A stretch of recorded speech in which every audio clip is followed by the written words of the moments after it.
অনুভূতি শব্দকথায় আপনাদের স্বাগতম। পর্ব ৩৫। জেইনের প্রতিটি শব্দ যেন বিষাক্ত তীরের মতো রিমের কানে বিঁধছিল। রিমের চোখ দুটো তখন জ্বলন্ত অঙ্গারের মতো দাউ দাউ করে জ্বলছে।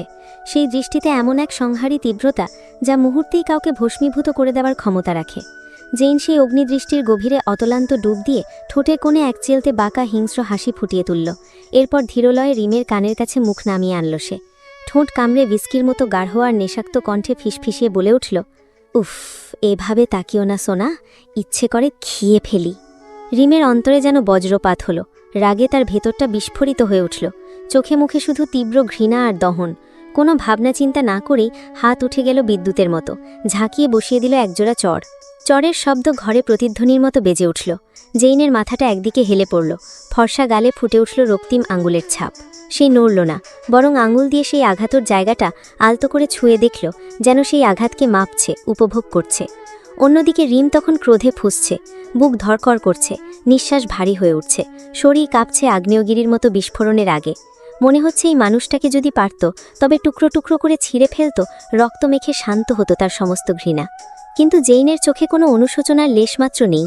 উল্টো সেই শীতল নীলাভ দৃষ্টিতে খেলা করছে এক বিকৃত শিকারীর উল্লাস। জেইন নেশাগ্রস্তের মতো ধীরে ধীরে মাথা তোলে। ঘাড় ঘুরিয়ে তাকাতেই চোখে ভেসে ওঠে অদ্ভুত নেশার ছাপ। নীলাভ দৃষ্টির গভীরে ঝলসে ওঠে এক অমানবিক তৃপ্তি। ঠোঁটে বাঁকা বিকৃত এক হাসি। থাপ্পড়ের জায়গায় আঙুল বুলিয়ে নিয়ে চোখ বন্ধ করে দেয় সে, যেন এই যন্ত্রণা তাকে এক অনন্য আনন্দে ভাসিয়ে দিচ্ছে। ঠোঁট কামড়ে আবারও সেই হিংস্র হাসি ছড়িয়ে পড়ে। মনে হচ্ছে জীবনে কখনো এতটা পরিতৃপ্তি পায়নি সে। হঠাৎ জেন ঝড়ের গতিতে রিমের হাতটা চেপে ধরে। সেই কোমল হাতের মুঠোয় জেইনের আঙুলগুলো যেন লোহার শিকলের মতো আষ্টপিষ্টে গেঁথে বসল। রিমের সারা শরীর ঘৃণায় আর আতঙ্কে কুঁকড়ে উঠল। বুক ধক করে ওঠে। ছোঁয়াটুকুতে তার শরীরের ভেতর আগুন জ্বলে ওঠে, যা তাকে আরও অস্থির করে তোলে। নিজের উপরেই ঘৃণা জন্মায়। মনে হয় এই ছোঁয়া শরীর থেকে ছিঁড়ে ফেলে দিতে পারলে মুক্তি মিলবে। সে হাত ছাড়িয়ে নিতে মরিয়া হয়ে মোচড়াতে থাকে। নিঃশ্বাস ভারী হয়ে ওঠে। রাগে ভয়ে চোখ লাল। কিন্তু জেইনের চাপ আরও শক্ত হয়। হাড় পর্যন্ত যেন চূর্ণ হয়ে যাবে। সহ্যের সীমা ছাড়িয়ে গেলে হঠাৎ জংলি বিল্লির মতো নিজের ধারালো ছোট ছোট দাঁত বসিয়ে দেয় জেইনের কাঁধে। তীব্র কামড়ে রক্ত ভেসে ওঠে। কিন্তু জেইন চিৎকার তো দূরের কথা, সুখের যন্ত্রণায় খিচে চোখ বন্ধ করে ফেলে। তার ঠোঁট কামড়ে বিছানার চাদর আঁকড়ে ধরে। কাঁধ থেকে ধীরে ধীরে করে গরম রক্ত দৃশ্যমান হয়, অথচ তার মুখে শিহরণে ভরা এক অস্বস্ಥ উল্লাস। অস্পষ্ট গলায় ফিসফিসিয়ে বেরিয়ে আসে শব্দগুলো, more, I like this pain, you are taking me to haven.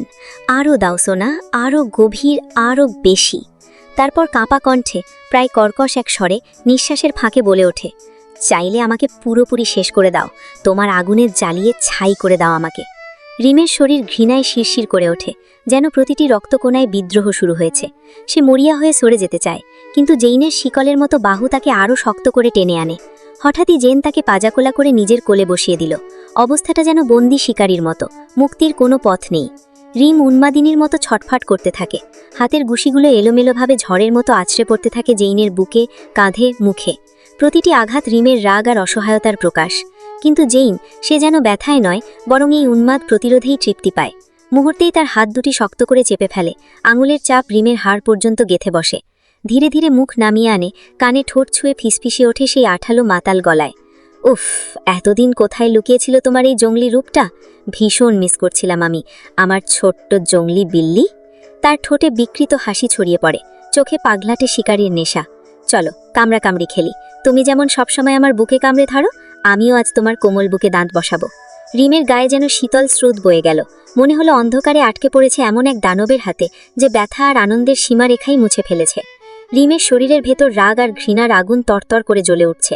চোখ দুটো লালছে, দহন থেকে গড়িয়ে পড়ছে অশ্রু, যেন আগুনের ফোঁটা। সে নিজেকে পৃথিবীর সবচেয়ে অসহায় প্রাণী মনে করছে এই মুহূর্তে, এই মনস্টারের কোলে বন্দি।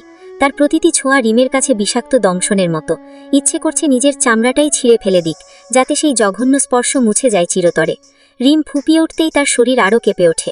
কিন্তু জেইনের চোখে সেই কান্না দুর্বলতার নয়, অদ্ভুত উত্তেজনার প্রতীক। ধীরে ধীরে তার ঠান্ডা হাত জামার ভেতর ঢুকে মসৃণ পেট ছুঁয়ে যায়। স্পর্শটা ছিল বরফ শীতল, অথচ জ্বালাময়। রিম পুরো শরীর থরথরিয়ে কেঁপে ওঠে। দাঁত চেপে ঠোঁট কামড়ে সবটা সহ্য করে। আঙুলগুলো মরিয়া হয়ে খাপচে ধরে বিছানার চাদর। চোখ মুখ ফুলে কান্নায় লাল হয়ে গেছে। সেই হাহাকার ভরা সুর, সেই ভাঙা নিঃশ্বাসের শব্দ জেইনের রক্তে বিদ্যুতের মতো দৌড়ে জড়ায়।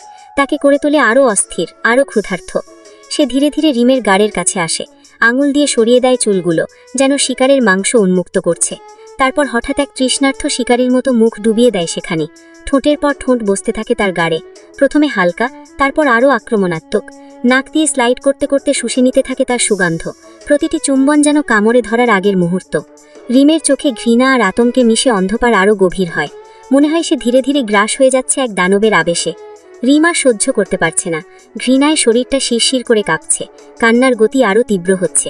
বুক ধরফর করছে এত জোরে যে মনে হচ্ছে খাঁচা ভেঙে বেরিয়ে আসবে। তার চোখে অসহায় অন্ধকার, মনে হচ্ছে পালানোর একমাত্র উপায় মৃত্যু। এই দানবের কোলে বসে থাকার চেয়ে মরে যাওয়াই শান্তি। কিন্তু জেইনের চোখে এই কান্না দুর্বলতার নয়, নেশার মতো এক মাদক। ছোট ছোট চুম্বনে তার গা ঢেকে যাচ্ছে, আঙুলগুলো যেন অন্ধ শিকারীর মতো ছুটে বেড়াচ্ছে শরীরের সংবেদনশীল জায়গাগুলোতে। প্রতিটি ছোঁয়া হিমের কাছে বিষাক্ত, প্রতিটি স্পর্শ তার আত্মাকে চিরে খাচ্ছে। চুম্বনের রেখা গাড় থেকে উপরের দিকে বেয়ে উঠছে, সাপের মতো, ধীরে ধীরে, লালসা মাখানো এক বিষাক্ত খেলার মতো। জেইনের ঠোঁট এসে থামে কানে, সেখানকার নরম লতিতে দাঁত বসিয়ে দেয়। ব্যথার শিহরণে রিম খিঁচে চোখ শক্ত করে বন্ধ করে ফেলে। তার হাত দুটো জেইনের বাহুতে শক্ত করে বন্দি, মুক্তির কোনো উপায় নেই। পা দুটো ভয় আর ঘৃণায় কুঁকড়ে ওঠে, নিঃশ্বাস প্রত্যাশ্বাস দ্রুত হয়ে যায়, বুক ওঠানামা করে। জেইনের ঠোঁট তার কানে লেগে থাকে, আর ভেতর থেকে বেরিয়ে আসে প্রায় হিংস্র এক ফিসফিস। এভাবে কেঁদো না সোনা, ইটস ড্রাইভিং মি ক্রেজি। তোমার এই কান্নার শব্দ আমাকে আরও ক্ষুধার্ত করে তুলছে। ইচ্ছে করছে এটাকে আরও তীব্র করতে। রিমের চোখ ভিজে ওঠে আগুনে, সে দাঁতে দাঁত চেপে ঘৃণায় কাঁপতে কাঁপতে হিসহিসিয়ে ওঠে। জানোয়ার, তুই একটা জানোয়ার, তোকে মানুষ বলাটা পাপ। আমি তোকে ঘৃণা করি, মৃত্যুর মতো ঘৃণা করি। তার কণ্ঠে ছিল দহন, ভয়ের ভেতরে জমে থাকা এক অদম্য ঘৃণার আগুন। জেইনের ঠোঁটে ভেসে ওঠে শয়তানি হাসি। হঠাৎই সে দাঁত বসিয়ে দেয় রিমের গাড়ে এমনভাবে যেন শিকারী পশু তার শিকারকে ছিঁড়ে ফেলতে চাইছে, রক্ত চুষে নিতে চাইছে শেষ ফোঁটা পর্যন্ত। ব্যথার তীব্রতায় রিম যন্ত্রণায় ছটফট করতে থাকে। তার নিঃশ্বাস ছিঁড়ে যাচ্ছে বুকের ভেতর থেকে, প্রতিটি মুহূর্তে শরীর কাঁপছে আগুনে পোড়া পাতার মতো। অবশেষে অর সহ্য না করে সে নিজের সমস্ত শক্তি হারিয়ে ধসে পড়ে জেইনের শক্তপোক্ত বুকে। জেইনের মহস্বিনী হাসি আরও গাঢ় হয়ে ওঠে। শিকারের দুর্বলতায় যেন অদ্ভুত তৃপ্তি খুঁজে পায় সে। এক হাতে রিমকে আরও শক্ত করে টেনে নেয়, নিজের বুকে এমনভাবে পিষে ধরে যেন আর কখনো ছাড়বে না। রিমের চোখ দিয়ে অনবরত অশ্রু গড়িয়ে পড়ছে, সেই অশ্রুধারা বেয়ে ভিজে যাচ্ছে জেইনের শার্ট। প্রতিটি ফোঁটা যেন তাকে বিদ্ধ করছে, অথচ সেই যন্ত্রণা জেইনের কাছে এক অদ্ভুত সুখের মতো। রিম কাঁপতে কাঁপতে ভাঙা গলায় অস্পষ্ট স্বরে ফিসফিসিয়ে বলে ওঠে, ঘৃণা করি, ঘৃণা করি আমি তোকে, আমি তোকে ঘৃণা করি। তার কণ্ঠে ছিল দহন, ভয়ের ভেতরে জমে থাকা এক অদম্য ঘৃণার আগুন। আর জেইনের চোখে সেই ঘৃণাই পরিণত হচ্ছিল বিকৃত নেশায়, যেন তার আসল আনন্দ লুকিয়ে আছে এই প্রতিরোধেই। জেইন ধীরে ধীরে এক আঙুল তুলে রিমের থুতনিতে রাখে, শক্ত করে তার মুখটা উপরের দিকে ঠেলে ধরে, যেন চোখে চোখ রেখে শিকারকে বশ মানাতে চাইছে। তারপর নির্দয় ভঙ্গিতে ঝুঁকে এসে ঠোঁটে বসিয়ে দেয় এক ছোট্ট গাঢ় চুমু, যেন কোনো অধিকার ঘোষণা করছে। পরক্ষণেই সে রিমকে বুকের সাথে আরও শক্ত করে চেপে ধরে। তার বাহুর বাঁধন এতটাই শক্ত যে মনে হয় হাড়গুলো চূর্ণ হয়ে যাবে। রিম নিঃশ্বাস নিতে হিমশিম খায়, চোখ বেয়ে অশ্রু গড়াতে থাকে অবিরাম। জেইনের ঠোঁট নেমে আসে রিমের কানে, তার ভয়ঙ্কর শীতল কণ্ঠস্বর ফিসফিস করে কেটে যায় রিমের বুকের ভেতর। জানি, এটাই তো চাই আমি। ঘৃণা করো, যত পারো ঘৃণা করো, as much as you can. কারণ তুমি যত বেশি ঘৃণা করবে, আমাকে আরও তত বেশি অনুভব করবে। রিম জেইনের বুকে লুটিয়ে পড়ে হেঁচকি উঠকে কাঁদছে, কান্নায় চোখ দুটো ফুলে উঠেছে, মাথা যেন ফেটে যাচ্ছে যন্ত্রণায়, গলা শুকিয়ে মরুভূমির মতো। এক ফোঁটা পানির তৃষ্ণা তার চোখে ভাসছে, কিন্তু জেইনের ভেতর শান্তি নেই, বরং সে আরও তৃপ্তি খুঁজছে। এক ঝটকায় রিমকে ঘুরিয়ে নিয়ে আবার কোলে বসিয়ে নেয়, তার আঙুলের ডগা দিয়ে আলতো করে চোখের জল মুছে দেয়, আর ঠোঁটে ফুটে ওঠে এক অদ্ভুত স্নেহ। ইস, আমার সোনাটা, কান্না করে নিজের কি অবস্থা বানিয়ে ফেলেছো দেখো তো। এভাবে কেউ অকারণে কাঁদে? তারপর ঠোঁট কামড়ে শয়তানি হাসি ছড়িয়ে দেয়। তোমার কান্না করার খুব শখ, তাই না? ঠিক আছে, তোমার সব শখ পূরণ করব আমি। আগে একটু সুস্থ হও, তারপর বিছানায় যত খুশি কাঁদতে পারবে তুমি। আমি একটুও বাধা দেব না। তুমি শুধু আমার দেওয়া যন্ত্রণাতেই কাঁদবে। তুমি কাঁদবে আমার সন্তান প্রসব বেদনায়, আর সেই কান্নার সুরেই আমি পৃথিবীর সবচেয়ে সুখী মানুষ হব। রিমের কাঁধে ঠোঁট ছুঁয়ে নিঃশ্বাস ফেলতে ফেলতে যেই আবারও ফিসফিস করে, কিন্তু তার আগে তো তোমাকে তৈরি করতে হবে সোনা। তোমার শরীরটা এত নরম, একটুও ছোঁয়া দিলে নেতিয়ে পড়ে। আমার খুব চিন্তা হচ্ছে জানো তো, কারণ আমি তো ভালো মানুষ না, একবার পেলে আর ছাড়ব না। হঠাৎ ঠোঁট কামড়ে শয়তানি হাসি ছড়িয়ে দেয়। এখন আসো, তোমাকে একটু খেয়ে দিই। উপস, সরি, মুখ ফসকে ভুলভাল বেরিয়ে গেছে। আসো তোমাকে খাইয়ে দিই, শরীরে শক্তি বানাতে হবে তো, যাতে আমার সব খেলাগুলো সহ্য করতে পারো। তাচ্ছিল্য, কণ্ঠে বেরো এক তীক্ষ্ণ স্বর। আপনি শুধু বাইরের কষ্টটাই দেখছেন, ভেতরে যে যন্ত্রণা হচ্ছে সেটা কিভাবে দেখাবো আপনাকে? আপনার কি সাধ্য আছে ভেতরে সেই রক্তক্ষরণ থামানোর? রিমের চোখ জ্বলে ওঠে, অশ্রু ভিজে ঝলমল করে। জেইনের বুক চিনচিন করে ওঠে রিমের যন্ত্রণায়, তার ভিতরও অদ্ভুত উত্তেজনা, এক মিশ্র অনুভূতি জন্মায়। সে আস্তে রিমের গালে হাত রাখে, চোখের জলকে ঠোঁট দিয়ে শুষে নেয়, তারপর বুকে মুখ ডুবিয়ে দেয়, ছোট ছোট চুমুতে ভরিয়ে দিতে থাকে। প্রতিটি চুমু যেন রিমের শ্বাস বন্ধ করে দিচ্ছে।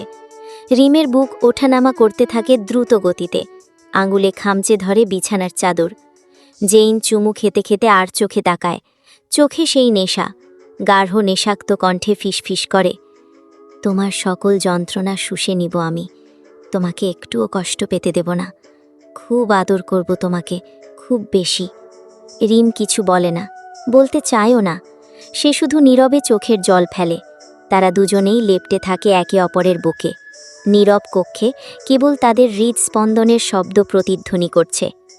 জেইন আস্তে করে রিমের মুখ উঁচু করে ধরে, চোখে এক মৃদু স্নেহমাখা আলো।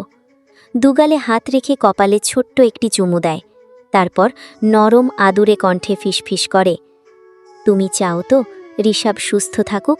ওকে বিডিতি পাঠিয়ে দিই? ঠিক আছে, আমি তোমার ইচ্ছে পূরণ করব, কিন্তু তার আগে তোমাকে আমার সব কথা শুনতে হবে, বুঝতে পেরেছ? জেইন আস্তে করে রিমকে বুকের থেকে ছাড়িয়ে বিছানায় শুইয়ে দেয়, তারপর আবারও কপালে ছোট্ট চুমু বসিয়ে দেয়। মেয়েটাকে তার নিজের থেকে আলাদা করতে একেবারেই ইচ্ছে করে না, সব সময় বুকে জড়িয়ে রাখতে ইচ্ছে করে, প্রতিটি স্পর্শে আদর ঢেলে দেওয়ার তৃষ্ণা। কিন্তু কি আর করা যায়, সব সময় তো আর বুকে জড়িয়ে রাখা সম্ভব নয়। সে একটি দীর্ঘশ্বাস ফেলে, টান টান হয়ে উঠে দাঁড়ায়, একজন সার্ভেন্টকে কল করে ডাকে, ভাঙা কাচের প্লেট পরিষ্কার করতে বলে, তারপর নিজেই কিচেনে চলে যায় রিমের জন্য হালকা কিছু তরল খাবার তৈরি করতে। রিমের ব্যাপারে জেইন খুব যত্নশীল এবং সতর্কিত, সার্ভেন্টদের ওপর একটুও বিশ্বাস নেই। রিমের যত্ন নিতে নিজের হাতেই সব করা তার কাছে স্বাভাবিক এবং পছন্দনীয়। যা কিছু অন্য কেউ করতে পারবে না সে করতে চাইবে, কারণ রিম তার জন্য শুধুই নিজের। জেইন কিচেন থেকে বেরোতেই কালেনার সঙ্গে মুখোমুখি হয়। অ্যালেনা একটু হাঁপিয়ে গেছে, চোখ মুখ লাল হয়ে উঠেছে, যেন এতক্ষণ সে শুধু জেইনকেই খুঁজে বেড়াচ্ছিল। সে গভীর শ্বাস টেনে নিজেকে স্থির করার চেষ্টা করে। জেইন ভ্রু কুঁচকে সরু চোখে তাকিয়ে আছে। অ্যালেনা শুষ্ক ঢোক গিলে কিছু বলার চেষ্টা করলে জেইন তার হাতের ইশারায় থামিয়ে দেয়, তারপর পকেটে দুহাত গুজে গম্ভীর ঠান্ডা কণ্ঠে বলে, এখন না, যা বলবে পরে শুনব, তুমি একটু অপেক্ষা করো, আমার একটা ইম্পর্ট্যান্ট কাজ আছে। অ্যালেনা চোখে অসহায়তা ভেসে উঠিয়ে তাকায়, কণ্ঠ ক্ষীণ, কাঁপতে কাঁপতে বলে, বাট ইটস ভেরি আর্জেন্ট। জেইন নির্বিকার ঠান্ডা কণ্ঠে অকপটে বলে, যাই হোক না কেন, আমি যখন বলেছি পরে, মানে পরেই শুনব। বলেই সে সামনের দিকে পা বাড়ায়, কিন্তু ঠিক সেই মুহূর্তে অ্যালেনা পেছন থেকে অধৈর্য হয়ে উঁচু গলায় বলে, it's about miss Aritrika Chowdhury. এক সেকেন্ডে থমকে যায় জেইনের পা, চোখ বন্ধ করে লম্বা এক দীর্ঘশ্বাস ফেলে সে। কপালের নীল শিরাগুলো ফুলে উঠেছে, হাত মুষ্টিবদ্ধ, সমস্ত শিরা উপশিরা দৃশ্যমান। অরিত্রিকা নামটা তার কানে বারবার ধ্বনিত হচ্ছে। তার চেহারায় রাগ, ক্ষোভ, দুঃখ বা আবেগ কোনোটাই বোঝা যায় না। সে ইস্পাতের মতো টান টান হয়ে দাঁড়িয়ে আছে, চোখ দুটো সামনের দিকে স্থির, তুষারের মতো ঠান্ডা গলায় বলে, বলো। অ্যালেনা এক মুহূর্ত দেরি করে না, ঝড়ের বেগে চলে আসে জেইনের সামনে। আমি ফ্রান্সিসকো থেকেই মাত্র এলাম, এতদিন সকল হসপিটালে খোঁজ নিয়েও কিছু জানতে পারিনি, কিন্তু এবার বুঝতে পেরেছি, এবারও কোনো সূত্র পাওনি, তাই তো? না, university of California San Francisco, আগেও সেখানে খোঁজ নিয়ে কিছু পাওয়া যায়নি। অ্যালেনা, তুমি কি নতুন কিছু বলবে? I am fucking tired of hearing this one thing you say. That's what I mean, আমি সেটাই তো বলতে চাইছি, তুমি তো বলতেই দিচ্ছ না। Alright, tell me what you want to say. এবার যখন আমি ইউসিএসএফ মেডিকেল সেন্টার যাই, সেখানকার একজন সিনিয়র ডক্টর ফিলিপ জুভিনের সঙ্গে আলাপ হয়। তিনি গত 14 বছর যাবৎ সেখানে নিয়োজিত আছেন। আমি অনেক রিকোয়েস্ট করার পর তিনি আমার সঙ্গে কথা বলতে রাজি হন। প্রথমে তিনি কারো পার্সোনাল ইনফরমেশন শেয়ার করতে চাচ্ছেন না, এটা তাদের রুলসের বাইরে। পরে আমি আমার স্টাইলে বোঝানোর পর সে রাজি হয়। সেখানকার পুরনো ফাইলের সূত্রে জানা যায় অরিত্রিকা চৌধুরী নামে একজন পেশেন্ট ভর্তি ছিলেন সেখানে। প্রায় 12 বছর আগে ওনাকে অ্যাডমিট করা হয়েছিল। জেইনের মুহূর্তেই চোখ আগুনের মতো জ্বলজ্বল করে ওঠে। হিংস্র, বিকৃত পিশাচের মতো রূপ নিয়ে ঝাঁপিয়ে পড়ে এলেনার দিকে। এলেনা এক মুহূর্তের জন্য থমকে যায়, তারপর আতঙ্কে 2 কদম পিছিয়ে যায়। জেইন ফুসফুস করতে করতে গর্জন করে বলে ওঠে, তাহলে কোথায় আছে? বলো আমায়, কোথায় আছে? I want to no. Elena শুষ্ক ঢোক গিলে ফেলে। এই মুহূর্তে জেইন তার কাছে একেবারেই নর পিশাচরূপী জানোয়ার মনে হচ্ছে। এলেনা যতবার রেগে যেতে দেখেছে জেইনকে, এতটা হাইপার, এতটা বিকৃত হিংস্রতা সে আগে কখনো দেখেনি। জেইনের চোখ দাবানলের আগুনের মতো জ্বলছে। চোখের পলকে নরমি নেই, ঠোঁটগুলো সংকুচিত, দম বন্ধ করা শ্বাসে ফোঁস করছে। পুরো শরীর, মাংসপেশি, শিরা, হাত সবই উত্তেজনার প্রলেপে গা ছমছম করছে। সে যেন শুধুই রাগ, হিংসা আর ভয়ঙ্কর আবেশ নিয়ে দাঁড়িয়ে আছে। এলেনা মনে মনে বুঝতে পারে পরিস্থিতি নিয়ন্ত্রণের বাইরে চলে যাচ্ছে। জেইন যে কোনো মুহূর্তে যা খুশি ঘটিয়ে ফেলতে পারে। সে শুষ্ক ঢোক গিলে ধকধক করা বুক নিয়ে বলে, ক্ল্যাম ডাউন, আমি তোমাকে সবটা বুঝিয়ে বলছি, প্লিজ একটু শান্ত হও। কিন্তু জেইন দাঁতে দাঁত চেপে চোখে আগুন জ্বলে ওঠে। ফোঁস করতে করতে চিৎকার করে, how can I calm down? Tell me how. I can't, just can't anymore. Elena তাকে শান্ত ভঙ্গিতে বোঝানোর চেষ্টা করে, ফিলিপ জুবিন আমাকে বলেন যে ঠিক 1.5 বছর আগে কেউ একজন কোনো যুবক নিজেকে মিসেস চৌধুরীর পুত্র পরিচয় দিয়ে হসপিটাল থেকে সমস্ত রুলস মেনে ডিসচার্জ করে নিয়ে গেছে। আর মিসেস চৌধুরী যে যুবকটির মা, সেই সমস্ত প্রমাণও দিয়েছে যুবকটি। আর ডক্টর যখন বলেছিল যে উনাকে আইসিইউতেই রাখতে হবে, ডিসচার্জ করা যাবে না, তখন সেই যুবকটি বলেছিল সে নিজেও একজন ডাক্তার, তার নিজস্ব হসপিটালও আছে, সে সেখানেই তার মায়ের চিকিৎসা করবে। যুবকটির সমস্ত ডকুমেন্টস দেখিয়েই মিসেস চৌধুরীকে নিয়ে গেছে। এটুকু এক নিঃশ্বাসে বলে, তারপর একটু থামে এলেনা। কিন্তু জেইন ধৈর্যহীন, বন্য পশুর মতো হয়ে যায়। করিডরের ধারে রাখা বড় ইটালিয়ান ফ্লাওয়ার বাসটা এক নিমিষেই লাথি মেরে ফেলে। ধ্বংসের শব্দে পুরো করিডর যেন ভূমিকম্পে কেঁপে ওঠে। এলেনা কেঁপে ওঠে, শরীর জমে যায়। শব্দ শুনে হুড়মুড়িয়ে দৌড়ে আসে মারতেও। জেইন পশুর রূপে, চোখে আগুন, দাঁতে দাঁত চেপে তৎক্ষণাৎ থমকে যায়। পা কাঁপছে, শুষ্ক ঢোক গিলে ফেলে, সামনে এগোবার সাহস নেই। হঠাৎ সে হিংস্র বাঘের মতো গর্জে ওঠে। চোখের আগুন পুরো করিডরে ছড়িয়ে যায়। হাত দুটো মুষ্টিবদ্ধ। কে সে? I want to know who's that bastard. Who's the hell is this guy? কি নিয়ে গেছে তাকে? তার গর্জনের শব্দ পুরো করিডর কাঁপিয়ে দেয়। দম বন্ধ করা নিঃশ্বাসে সে আরও জোরে গর্জন করে, টেল মি ই। জেনের পুরো শরীর, শিরা, পেশি, চোখ পশুর রূপে উত্তেজনা, রাগ এবং হিংসার আগুনে ভর করে। এলেনা অদৃশ্য ভয় অনুভব করে। পা জায়গায় জমে যায়। সে ছোট্ট করে নিঃশ্বাস ফেলে, বুকে সাহস সঞ্চার করে এক নিঃশ্বাসে বলে ওঠে, আরাত্রিক জেইন চৌধুরী। ঠিক সেই মুহূর্তে থমকে যায় জেইন। পুরো শরীর স্তব্ধ, চোখ সরু করে ভ্রু কুঁচকে তাকায় এলেনার দিকে, যেন বিশ্বাস করতে পারছে না সে ঠিক কী শুনেছে। তার দৃষ্টিতে আগুনের সঙ্গে অবিশ্বাসের মিশ্রণ। কণ্ঠে কম্পন আর ধ্বনি ঝাঁপিয়ে পড়ে, what did you just said? Elena দৃঢ় গলায় বলে, হ্যাঁ, ঠিক শুনেছ তুমি, চাইলে ফাইলগুলো দেখতে পারো, এখানে সাইন। কিন্তু বিদ্যুৎ গতিতে এলেনার হাত থেকে ফাইলগুলো ছিনিয়ে নেয় জেইন। তার চোখ, চোখের কোণ, পুরো রূপ এক ধরনের বিকৃত হিংস্রতা আর তীব্র আগ্রাসন। ঘটনাটা এতটাই দ্রুত ঘটে যে এলেনা বুঝতে পারে না ঠিক কী হলো। ফাইলগুলো এখন জেইনের হাতে এবং তার স্বভাব পশুর মতো হিংস্র, নিয়ন্ত্রণহীন। জেইন ফাইলগুলো হাতে নিয়ে সবগুলো পাতা এক এক করে উল্টে দেখে। চোখ খাপ হয়ে যাচ্ছে, মাথা যেন এক মুহূর্তের জন্য কাজ করা বন্ধ করে দিয়েছে। সবগুলো পৃষ্ঠায় পেশেন্টের বাড়ির লোকের জায়গায় লেখা আছে আরাত্রিক জেইন চৌধুরী, এবং সেই সাথে তার নিখুঁত সাইন, যেন সে নিজেই স্বাক্ষর করেছে। কোনো খুঁত নেই, কোনো অমিল নেই। এই মুহূর্তে তার মস্তিষ্ক থমকে গেছে। কিভাবে সম্ভব? জেইন চোখ মুজে কিছুক্ষণ স্থির হয়ে দাঁড়ায়, তারপর ধূর্ত এক হাসি ছেড়ে বের হয়, ঠোঁট বাঁকিয়ে ফেলে, যেন নিজের মাথায় সব রহস্য এক মুহূর্তে ঝলসে গেছে। হঠাৎ সে ফাইলটা এলেনার হাতে ধরে তুলে দেয়। এলেনা অবুঝের মতো তাকিয়ে থাকে, চোখে বিস্ময়, মনে প্রশ্নের ঝড়। জেইন তার দিকে তাকিয়ে দুপাশে ঘাড় কাত করে কর্মর করে রগগুলো ফুটিয়ে তোলে। তার চোখে রহস্য, ঠোঁটে ধূর্ত হাসি। এরপর 2 হাত দিয়ে নিজের মসৃণ বড় বড় সিল্কি চুলগুলো ব্যাকব্রাশ করে এবং ঠান্ডা স্থির কণ্ঠে ফিসফিস করে, ডোন্ট ওয়ারি, এই ফাইলের আমার আর কোনো প্রয়োজন নেই। আমার যা জানার ছিল জেনে গিয়েছি। I am proud of you, you did a great job. বলেই সে নিঃশব্দে চলে যায়। এলেনা তার যাওয়ার দিকে তাকিয়ে থাকে, ভ্রু কুঁচকে প্রশ্নসূচক দৃষ্টিতে। রিম বিছানায় শুয়ে হাঁসফাঁস করছে। বন্ধ কক্ষের ঘন বায়ু তার শ্বাস আটকে দিচ্ছে। শরীরটা কাঁপছে, চোখে পানি জমে আছে। পালানোর যে ইচ্ছে তার, সেটাও যেন দমবন্ধ লাগছে এখানে। ঠোঁটের কাছে এক হালকা শব্দ, দরজা খোলার টান টান শব্দে তাকায় সে। ঘন ঘরে পদচারণার আওয়াজ আসে। সে তাকায় সেদিকে এবং সাথে সাথেই চোখে আগুন ঝলসে ওঠে। জেইন খাবারের ট্রলি হাতে এগিয়ে আসছে। রিমের প্রতিটি নড়াচড়া তার কাছে স্পষ্ট। তার চোখ লাল ফুলে উঠেছে, নাকের পাটা ফুলে গেছে, কান্নার ছোঁয়া, সব কিছুই জেইনের হৃদয় চেপে ধরে। জেইন ট্রলি বিছানার পাশে রাখে ধীরে ধীরে, তারপর নরম ভঙ্গিতে রিমকে বিছানার পাশে তুলে বসায়।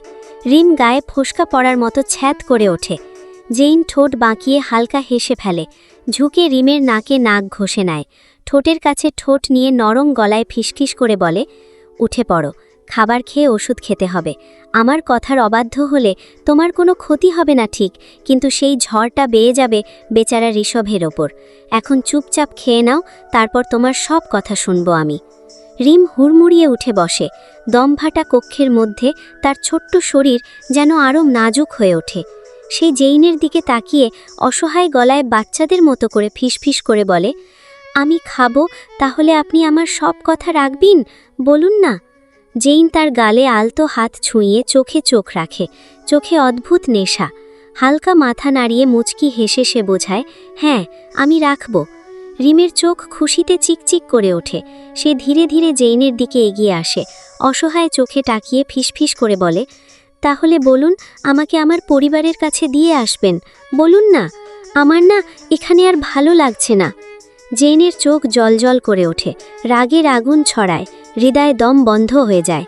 কিন্তু সে হাত মুষ্টিবদ্ধ করে, ঘন ঘন নিঃশ্বাস নিয়ে নিজেকে শান্ত করার চেষ্টা করে। সে কিছুতেই বুঝতে পারে না যে মানুষগুলো তাকে সহ্যই করতে পারে না, মেয়ে বলে মানেই না। তাদের জন্য কিসের এত অস্থিরতা এই মেয়েটার? একটি দীর্ঘ শ্বাস ফেলে, ঠান্ডা গলায় বলে, কখনোই না। তোমাকে সারা জীবন এখানে আমার সাথেই থাকতে হবে, বুঝতে পারছো? তোমার সব ইচ্ছে পূরণ করতে পারলেও এই একটা ইচ্ছে কখনো পূরণ হবে না। তোমার বাড়ি এটাই, আর এটাই তোমার ডেস্টিনি। সো নিজের ভবিতব্যকে মেনে নাও। রিম পাগলের মতো ছটফটিয়ে ওঠে, এলোমেলোভাবে ঘুষি ছুঁড়ে দেয় জেইনের বুকে, চোখে, মুখে, পুরো শরীরে। জেইন মুখ শক্ত করে চোখ বুজে সবটা সহ্য করে, নিঃশ্বাস গভীর। রিম তৎক্ষণাৎ বিছানা থেকে নেমে দাঁড়ায়, অপ্রকৃষ্টের মতো জোর গলায় চিৎকার করে, কিছুতেই না, থাকবো না আমি এখানে, আপনার মতো জানোয়ারের সাথে কখনো না। পালাতে চাইলেই জেইন মুহূর্তে খপ করে পেছন থেকে জড়িয়ে ধরে, এতটাই শক্ত করে চেপে ধরেছে যেন রিমের সমস্ত হাড় ভেঙে গুঁড়ো হয়ে যাবে। রিম ব্যথায় কোকিয়ে ওঠে, চোখের কোণে জল জমে যায়। জেইন নেশায় ডুবে এক হাতে রিমের পুরো শরীরে এলোমেলোভাবে ছুঁয়ে দেয়, গায়ের প্রতিটি মসৃণ অংশে স্পর্শ ছড়িয়ে দেয়, হাত স্লাইড করতে থাকে, ঘাড়ে মুখ ডুবিয়ে ছোট ছোট নরম চুমুতে ভরিয়ে দেয় চারপাশ। রিম শ্বাস আটকে রাখে, বুক ওঠানামা করছে দ্রুত। জেইনের আঙুল হঠাৎ রিমের ঘাড়ের পেছনের দিকে চলে যায়, যেখানে ছোট্ট একটি তিল। সে বৃদ্ধাঙ্গুলি দিয়ে আলতো করে বুলিয়ে দেয় সেটা। ফর্সা ঘাড়ে তিলটি চকচক করছে। জেনের চোখ লালচে নেশার আলোয় জ্বলে ওঠে।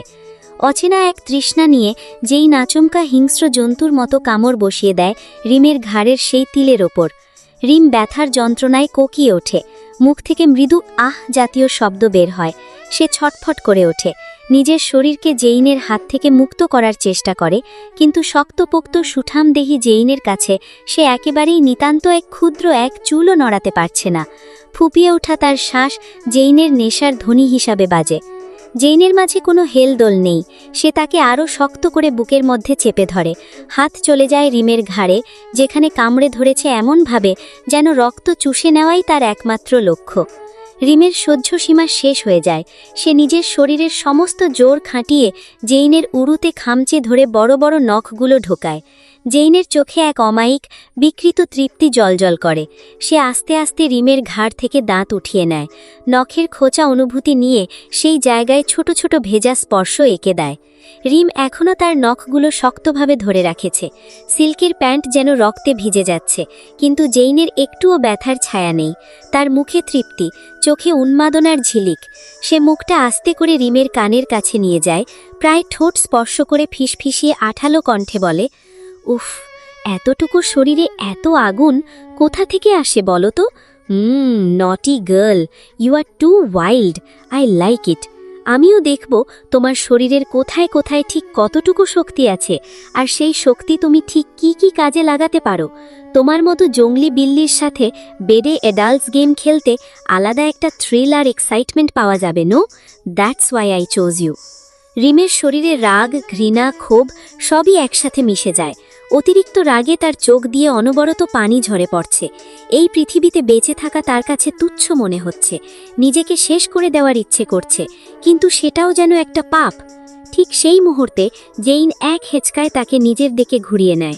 রিমের জামা ভেদ করে মসৃণ কোমরে ঘর্ষণ করে জেইনের পুরুষালী খড়খড়ে ঠান্ডা হাত। রিম যেন জমে যায়, নড়াচড়ার শক্তি হারিয়ে ফেলে। জেইন এক আঙুল তার থুতনিতে রেখে লাল হয়ে ওঠা নাকে ছোট্ট করে চুমু বসিয়ে দেয়। রিম কোনো প্রতিক্রিয়া দেখায় না। সে যেন কোনো জীবন্ত পুতুল, মৃতপ্রায় দেহ।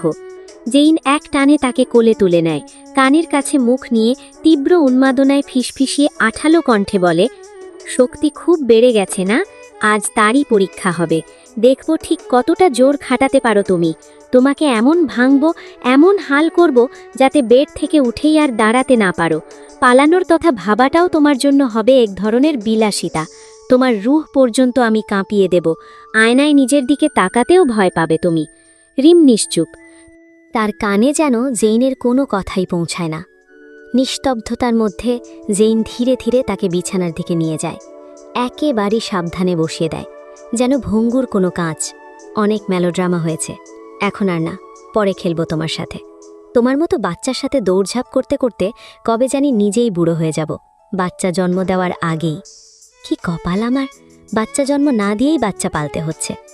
জেইন আবার রিমের দিকে তাকায়, চোখে মিশে আছে অদ্ভুত কৌতূহল। তারপর বাচ্চাদের মতো আদর ভরে ঠোঁটের ধারে ফিসফিস করে বলে, দেখো, এখন আর দুষ্টুমি করবে না। চুপচাপ লক্ষ্মী বাচ্চার মতো আমি যা বলবো সব শুনবে। তার চোখে ঝিলিক রিমের প্রতিক্রিয়া দেখতে, কিন্তু রিম নিশ্চুপ। কোনো চোখের নড়াচড়া নেই, কোনো অসহায়তারও ঝিলিকও নেই, যেন এ জগৎ থেকে তার অস্তিত্বই বিলুপ্ত হয়ে গেছে। জেইনের বুকে মোচড় দিয়ে ওঠে, তার হৃদয়ে এক ধরনের অচিন্ত ব্যথা। এই শান্ত মাটিতে নামানো রিমের রূপ সহ্য করতে পারে না সে চায় মেয়েটা রাগুক, চিৎকার করুক, তাকে উত্তেজিত করুক।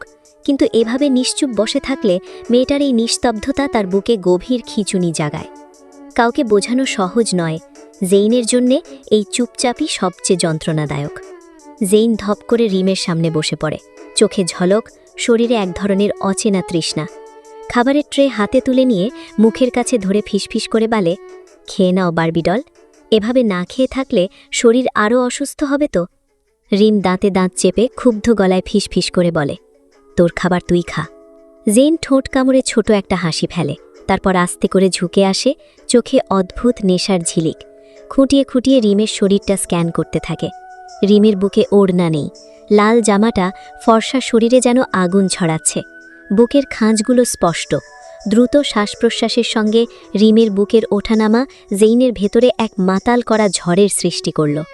জেইন শুষ্ক ঢোক গিলে নেয়, হার্টবিট বেড়ে যায়, শরীর কাঁপতে থাকে, নিঃশ্বাস ভারী হয়ে আসে। এক মুহূর্তে সে নিঃশব্দে রিমের দিকে তাকিয়ে রইল। ঠোঁট ফাঁক হয়ে আসে, ক্ষীণ নরম স্বরে ফিসফিস করে বলে, আমার ফেভারিট ডিশ তো তুমি, তোমাকেই খাবো আমি। You're mine, my personal sweet dessert in the whole damn world. Once I taste you, I won't stop, not until I finish every bit of you. রিমের শরীর হঠাৎ জমে যায়, হৃৎপিণ্ড দ্রুত ধুকছে, চোখে আগুনের ঝিলিক। জেইন রিমের আরও কাছে ঝুঁকে আসে। হঠাৎ অচেতনভাবে কোনো এক অদৃশ্য টানে হাত বাড়িয়ে স্পর্শ করে রিমের তুলোর মতো নরম স্পর্শকাতন পক্ষ বিভাজিকায়। তাৎক্ষণিকভাবে রিম তার গালে ঠাস করে থাপ্পড় বসিয়ে দেয়। জেইন হালকা ঠোঁট কাঁপিয়ে হাতে গাল আছড়ে মাথা নিচু করে ফেলে। রিমের চোখ জল মাখা, রাগ আর ঘৃণার অশ্রু জলে ভরা। সে ফুপিয়ে ফুপিয়ে কেঁদে ওঠে, হেঁচকি দিয়ে গলায় ফিসফিস করে বলে, জানোয়ার, তুই একটা জানোয়ার। লজ্জা করল না আমাকে এভাবে ছুঁতে? ছি, তুই শুধু জানোয়ার না, তুই একটা নোংরা জঘন্য লোক। আমি থাকবো না, কিছুতেই তোর সাথে থাকবো না। রিমের গলায় চিৎকার, চোখে আগুন। সে হাওয়ায় উঁচু গলায় ধ্বনি তোলে, আমাকে যেতে দে, যেতে দে এখান থেকে, কিছুতেই থাকবো না তোর সাথে।